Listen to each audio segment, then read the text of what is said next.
Friends, నేను జీవన్లత. ఈరోజు మీకు ఒక మంచి స్వీట్ చూపించాలనుకుంటున్నాను. కాబట్టి చెంటక్కని కూడా పిలుద్దాము.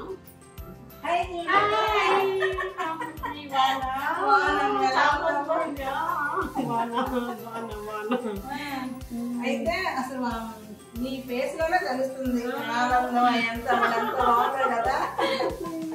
చాలా అయితే ఈ రోజు ఫ్రెండ్షిప్ డే కాబట్టి నేను వాళ్ళని భోజనానికి పిలిచి వాళ్ళతో వంట చేస్తున్నాను.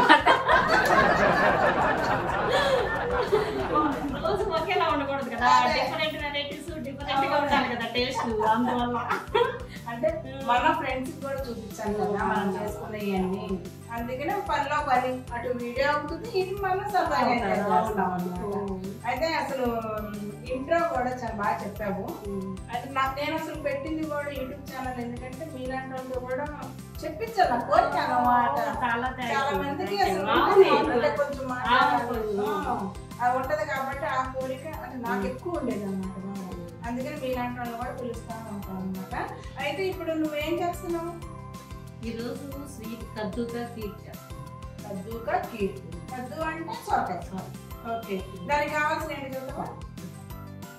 కద్దుగా కీర్కి కావాల్సిన పదార్థాలు: డ్రై ఫ్రూట్స్, కస్టర్డ్ పౌడర్, ఘీ, సొరకాయ తురుము, ఇలాచీ పౌడర్, షుగర్, సగ్గుబియ్యం, కండెన్స్డ్ మిల్క్. ఇప్పుడు స్టార్ట్ చేద్దామా? స్టార్ట్ చేద్దాం. ఎలా? ఫస్ట్ ఏం చేయాలి? ఫస్ట్ స్టవ్ వెలిగించుకొని ప్యాన్ పెట్టుకుని. ఓకే, ప్యాన్ పెట్టుకుని ఈ తడి అయిపోయినా నెయ్యి వేస్తామా? రెడీ ఉంది కదా, నెయ్యి అయింది కదా. ఇప్పుడు ఏం చేద్దాం? ముందుగా నెయ్యి వేస్తాము, 2 స్పూన్స్. తర్వాత మళ్ళీ సొరకాయ తురుము కూడా మనం వేపాలి దాంట్లో. ఇప్పుడు ముందు డ్రై ఫ్రూట్స్ వేయించుకుంటున్నాం. డ్రై ఫ్రూట్స్ వేపిస్తాం నెయ్యి వేడెక్కిన తర్వాత.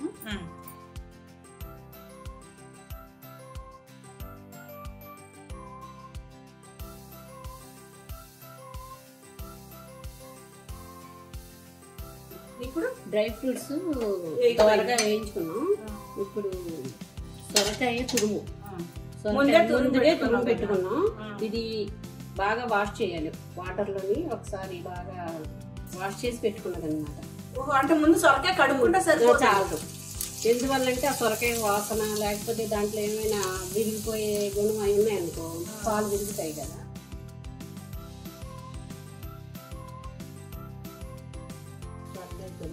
సొరకాయ తురిమినాగే మళ్ళీ కడుక్కోవాలి. తురిమిన తర్వాత కడుక్కోవాలి. అంటే వాసన మామూలుగా సొరకాయ వాసన వస్తుందా? స్మెల్ ఉంటది కదా. ఏమైనా ఉన్నా సరే మనకి ఆ ఫ్లేవర్ అది తగ్గకుండా అదే ఇది బాగా ఫ్రై చేయాలి. పచ్చిదనం పోయేంత హైలో పెట్టుకోవచ్చు.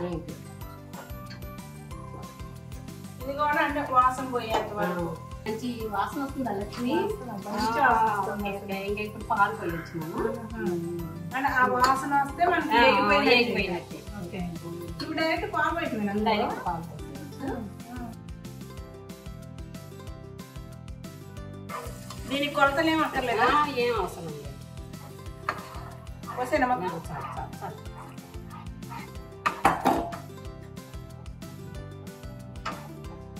ఇప్పుడు ఇది మరగాలి.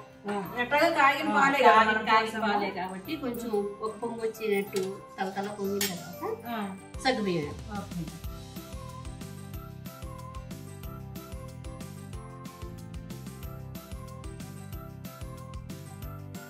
పాలు పొంగుతున్నాయి కదా, సగ్గుబియ్యం అవి ముందే నానబెట్టేసి ముందు నానబెట్టాను. దోశ ముందు నానబెట్టుకుంటే ఈజీగా ఉడికిపోతాయి.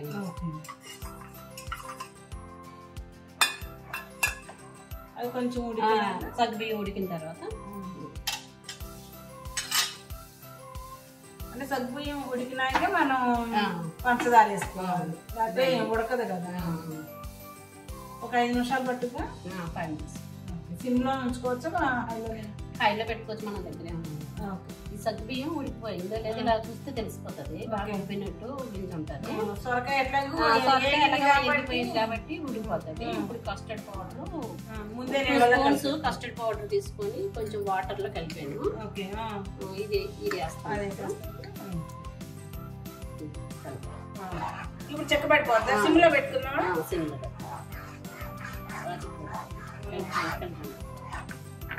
ఇప్పుడు ఏం వేస్తావు? సిమ్ లోనే ఉంది.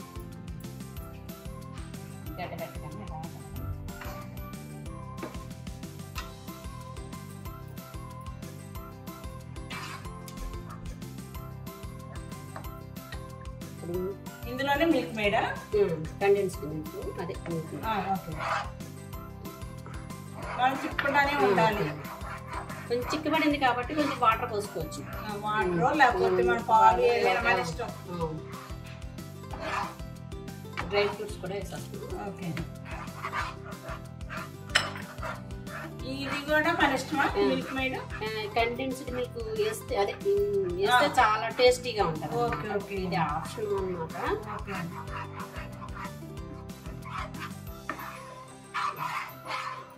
ఇది వేసి కొంచెం తిప్పాలా లేకపోతే? చిక్కబడిపోయింది కాబట్టి అంటే ఇది ఎక్కువ ఉడకాల్సిన అవసరం లేదు. కొంచెం పంచం మన టేస్ట్ తగ్గట్టే. మరి ఎక్కువ వేస్తే బాగుండదు. కొంచెం సరిపడా కరెక్ట్ వేసుకుంటే చూసుకుంటే. అంటే అందులో కండెన్స్ ఉంటుంది, స్వీట్ ఉంటుంది. కట్టి వచ్చి మళ్ళీ చిక్కబడిపోతుంది కదా. ఇలాచీ కూడా వేసేస్తాము.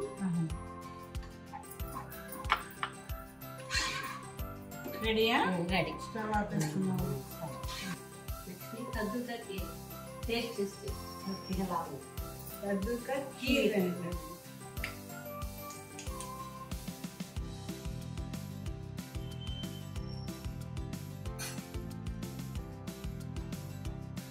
చాలా బాగుంది.